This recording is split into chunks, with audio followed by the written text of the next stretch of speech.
सूत्र शुरू हुआ आज, प्रमाण नैरधिगमः, यानी कि जो आगे सूत्र दिया कि इन 7 तत्वों का प्रतिपादन केवली भगवान ने किया, प्रयोजनभूत तत्वों का प्रतिपादन किया और उनके अर्थ के बारे में बताया गया। तो अब इनके ज्ञान के साधन कौन से हैं? इनके ज्ञान होने के साधन, अधिगम यानी ज्ञान होने का साधन क्या है? तो उन्होंने कहा प्रमाण और नय।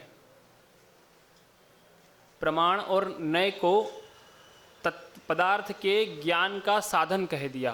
प्रमाण और नय के द्वारा पदार्थ का ज्ञान होता है, ये कह दिया। यहाँ पर एक छोटी सी बात थोड़ा सा हट के है, इस पॉइंट इस पे ही ले आएंगे बाद में। हम जो जिनवाणी पढ़ते हैं या शास्त्र का पठन करते हैं, इसको हम आगम कहते हैं। 3 शब्द इसके अंदर, एक शब्द के अंदर 3 अक्षर आ, ग और म। गुरु जी इसका बहुत अच्छा विवेचन करते हैं। आ यानी आप्त ने कही, ग यानी गणधरों के द्वारा गुथी गई, और म यानी मुनियों के द्वारा इसको प्रैक्टिकल करके आपके सामने रखा गया। अब यहाँ पर फिर वही सवाल, आप्त कौन? आप्त वही जो मंगलाचरण में कहा, मोक्ष मार्गस्य नेतारम, मोक्ष मार्ग के नेता है जो हितोपदेशी है। भेतारम कर्म भूवृताम, जो वितरागी है, 18 दोष से रहित है। और ज्ञातारम विश्व तत्वानाम, यानी कि सर्वज्ञ है। तो यही क्यों आप्त कहे गए? क्योंकि जैसे कि अभी कहा गया कि जो चारित्रवान है, जिसने अपने चारित्र के अंदर उस ज्ञान को धारण कर लिया है, जिसने अपने चारित्र में उस ज्ञान को धारण कर लिया है, और उस ज्ञान के माध्यम से ये भी कहो कि चारित्र को धारण करके सिद्ध करके दिखा गया है कि इसके माध्यम से ही सिद्धत्व की प्राप्ति होगी। क्योंकि वहां पर लिखा ना, भेतारम कर्म भूभृताम, तो उन्होंने दिखाया कि कर्म रूपी जो पहाड़ है उसको भेदने का, उसको तोड़ने का माध्यम यही है।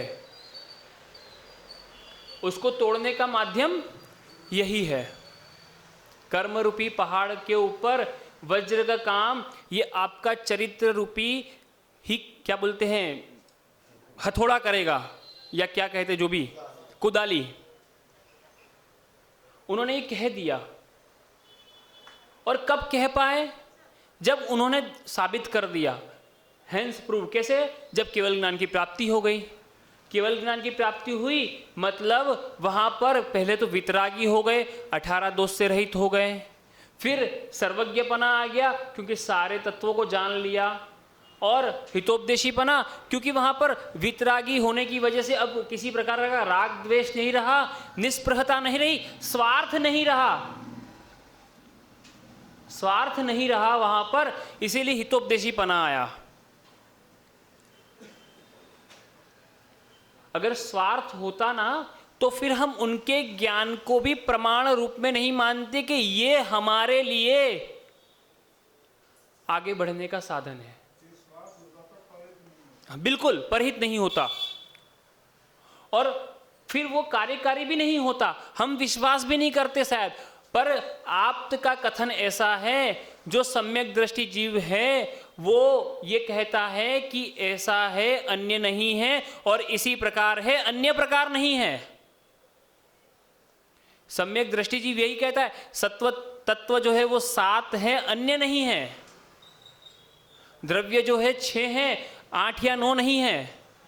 पदार्थ 9 है, 6, 7, 11 नहीं है। सम्यक दृष्टि जीव जो है वो आप्त के वचन पे इसीलिए विश्वास करता है क्योंकि वो वाणी जो है स्वार्थ से नहीं परमार्थ से निकली है। क्योंकि स्वार्थ से निकलती तो शायद वाणी को कोई स्वीकार नहीं करता, या करते तो कुछ करते, कुछ नहीं करते। अब देखिए, उनके द्वारा प्रतिपादित 7 तत्वों के अंदर या 6 द्रव्यों के अंदर या 9 पदार्थों के अंदर आप किन्हीं भी पदार्थों को, द्रव्यों को, तत्वों को लीजिए, वो वहीं पर उनके दिए गए जो प्रमाणभूत, जो प्रयोजनभूत तत्व है, द्रव्य है, पदार्थ है, उसके अंदर अपने आप गर्भित हो जाएंगे। किस प्रकार से? एक छोटा सा उदाहरण देता हूं। एक लोहार ने 40 किलो के 4 बाट बनाए। 40 किलो के 4 बाट बनाए। अब वो 40 किलो के 4 बाट बनाए, जिसके अंदर 1 किलो से लगाकर 40 किलो तक की, 1 किलो, 2 किलो, 3 किलो, 4 किलो, इस प्रकार से कोई भी सामग्री को आप तोल लो, तुल जाएगी। 4 बाट बनाए।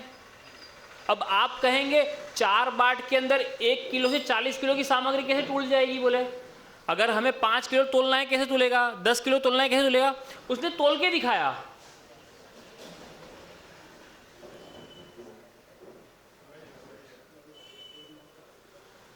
उसने तोल के दिखाया, तो इन्होंने भी करके दिखाया। वजन बताए दूं एक बार, आपको मन में अभिलाषा होगी, हम बता दो। 1, 3, 9 और 27। 40 किलो के 4 बाट, 1 किलो, 3 किलो, 9 किलो और 27 किलो। और आप खुद घर पे जाकर देख लेना, जो वजन तोलना हो 1 किलो से, पर कोई भी डॉट के अंदर, मतलब पॉइंट वाली संख्या नहीं होनी चाहिए। 1 किलो, 2 किलो, 3 किलो, आधा किलो, इस प्रकार से नहीं।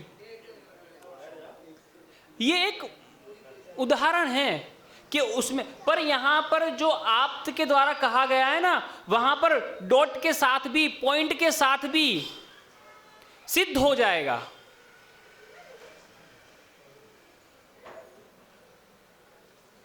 तो इतना सार गर्भित है क्योंकि उन्होंने स्वयं पहले उपयोग में लाया और फिर करके दिखाया, उपयोग में लाके फिर आपके लिए कहा। इसीलिए ज्ञान वो उपयोगी जो चारित्र में उतरे, पर जिसने चारित्र ग्रहण कर लिया और जिसने सिद्ध करके दिखा दिया कि मैं इस प्रकार से सिद्ध हुआ, वो ज्ञान ज्यादा प्रमाणभूत है। तो आप्त के द्वारा कहा हुआ है। और गणधर मुनि जो थे, गणधर भगवान जो थे, उन्होंने भगवान की वाणी को झेला और हमारे लिए श्रुत की रचना करी, अंग बाह्य और अंग प्रविष्ट की रचना करी हमारे लिए, और हमारे सामने प्रस्तुत कर दिया, पेश कर दिया कि लीजिए, इसके अनुसार आप भी आचरण कीजिए, तो आप भी जहां पर आप तो जाके विराजमान हो गए, वहां पर आप ही जाकर विराजमान हो जाएंगे। और जो हम लोग कर रहे हैं, मुनि करके दिखा रहे हैं, प्रयास कर रहे हैं। भारत में 450 मुनि हैं आज अप्रोक्सीमेट, तो वो इस मार्ग पे आप्त के द्वारा कहा हुआ है, गणधर के द्वारा गुथा हुआ है, और जो मुनि हैं वो प्रैक्टिकल करने का प्रयास कर रहे हैं अभी।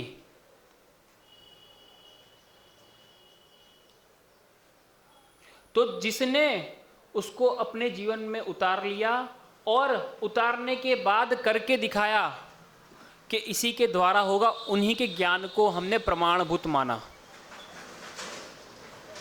उन्हीं के ज्ञान को प्रमाणभूत माना, क्योंकि वहां पर परमार्थ की बात है, स्वार्थ की बात नहीं है।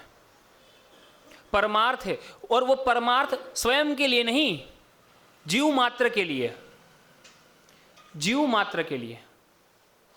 क्योंकि उनके द्वारा प्रतिपादित द्रव्य, तत्व और पदार्थ और उनकी पर्याय जो उनके द्वारा कही गई है, उसके अंदर आप किसी को भी मिक्स कर ले, सब सेट हो जाएगा। सबके लिए स्थान है, ब्रॉड माइंडेड है। पर हमने क्या किया? हमने अपनी सुविधा के अनुसार ग्रहण कर लिया। वो तो बहुत ब्रॉड माइंड था, ब्रॉड अर्थ के साथ में, विशाल अर्थ के साथ में, विस्तृत अर्थ के साथ में था, विस्तृत अर्थ के साथ में था। पर हमने क्या ग्रहण किया कि जो हमारे लिए सुविधाजन्य है, आरामदायक है। ये तो एक उदाहरण दिया हमने कि उसने 40 किलो के 4 बट बना लिए, लेकिन भगवान की ध्वनि में वास्तविकता में वही है कि आप सब कुछ गर्भित है।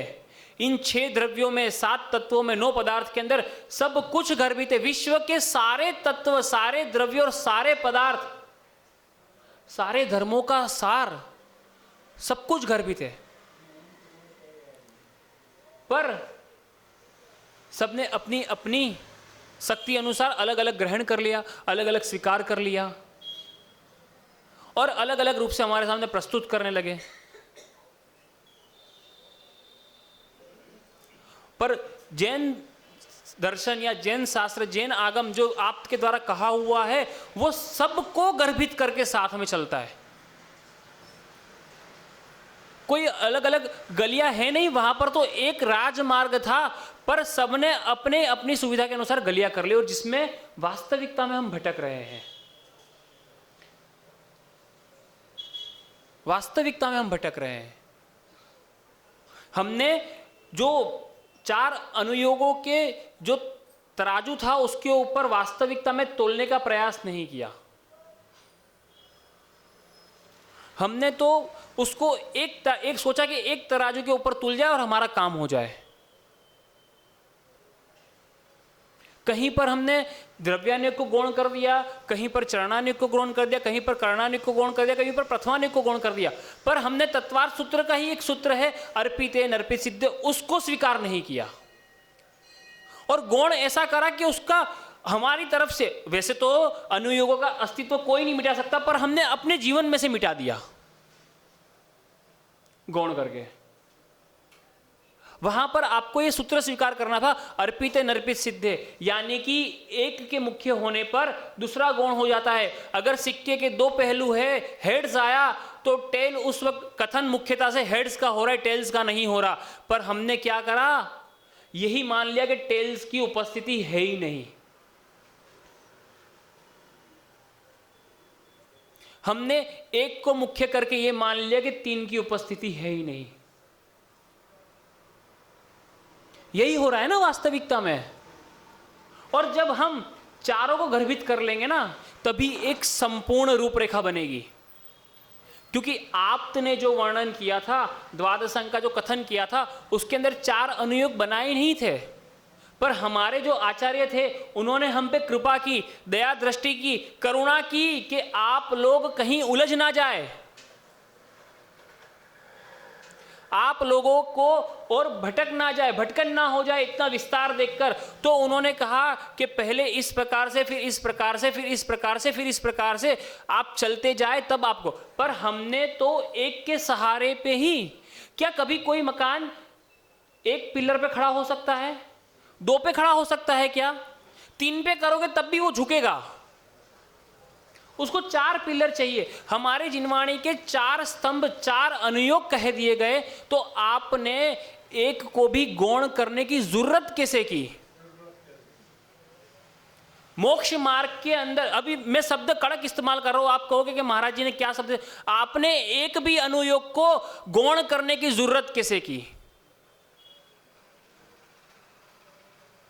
और फिर आप कहो कि हम मोक्ष मार्गी, एक अनुयोग को, और वो एक अनुयोग में भी चारों का सार गर्भित है। चारों में तो सारा सार गर्भित है, पर एक एक के अंदर भी सारा सार गर्भित है। और आपने जिस एक को हटाया ना, वो एक को आपने बाकी 3 में से भी हटा दिया। तो आपने ऐसी हिम्मत कर ली कि मैं तो बोले लंगड़ा हूं और दौड़ जाऊंगा, बोले रेस में प्रथम स्थान लेके आ जाऊंगा। क्या ये हो सकता है कभी? वो 1, 3, 9, 27 का उदाहरण दिया, उसमें से क्या मैं खाली 1 किलो के बाट को हटा दूं तो क्या आप 40 किलो वजन तोल पाएंगे? या आगे जाके कितने कितने में आपको दिक्कत आएगी? देख लो, आप आगे जाके आपको दिक्कत ही दिक्कत आएगी। कहीं पर भी आप वजन कर ही नहीं पाएंगे। एक को भी हटा दिया तो मैंने 1 किलो के खाली छोटे से बाट को हटा दिया, फिर भी आपको आगे जाके दिक्कत आती जाएगी। और आपने पूरा एक अनुयोगी गौण कर दिया। गौण नहीं करा, उसको मतलब ये कह दिया कि ये कार्यकारी नहीं है। तो फिर वो प्रमाण कैसे बनेगा? ये आप अपने आप को प्रमाण बनाने का प्रयास कर रहे हैं। आपने तो कभी प्रयास नहीं करा कि ये लोग मुझे प्रमाण माने, क्योंकि वो तो सिद्ध हो गए, उन्हें क्या मतलब है। पर उन्होंने आप पर अनुकंपा की। एक माता जैसे अपने पुत्र पे स्नेह करती हैं, वैसे तीर्थंकर ने जितने भी जीव है सबके ऊपर पुत्रवत स्नेह रखा और सबके लिए प्रतिपादन किया। केवली भगवान ने, उन्होंने अनुकंपा की कि मैं जिस प्रकार से मैं वहां पहुंचा तो ये मेरे सारे पुत्र है ना वहां पहुंचे, मुझ तक पहुंचे।